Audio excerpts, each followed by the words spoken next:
Gangster pala to. Dati nung sumali siya ng TBS, yung mga tropa niya natuwa ng sagad. Hindi pa kasi siya tinatanong kung hirap o sarap, si Gago nakatuwad na agad. Napakaangas ni Brad. Nagpatato pa sa leeg, pero parang pamilyar yung style, aba. Pag sinipat ng maigi, pag pumesto ka sa gilid, mukha siyang maitim na vice ganda. Pero kahit gangster ka, di ako mag-iingat bumulong sa iyong tenga. Gago, di ka gangster, tingin ko sa'yo produkto ng bulok na sistema. Aapak-apakan ko yung pride mong pambugok at walang kwenta. Palaiwas ako sa away, pero yung kamay ko sumusuntok to ng ideya. Pero teka, ano ba yung ugali sa loob? Isa ka bang kuting o isa ka bang leon? Off camera ang angas, pero pag nasa stage pikon, minsan matalino, minsan matapang, minsan magulo direksyon.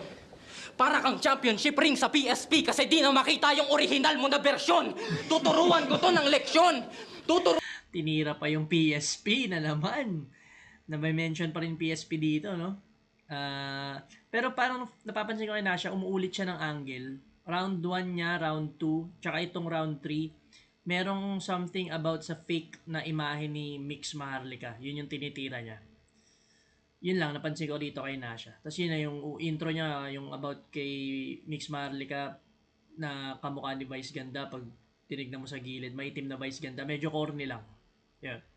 Kaya narinig ko na rin yata yun before, may nagsabi na yun sa TBS, yung di pa tinatanong kung ano, hirap o sarap, nakatuwad na agad. Parang may nagsabi na nun eh. So, tuloy natin. Kasi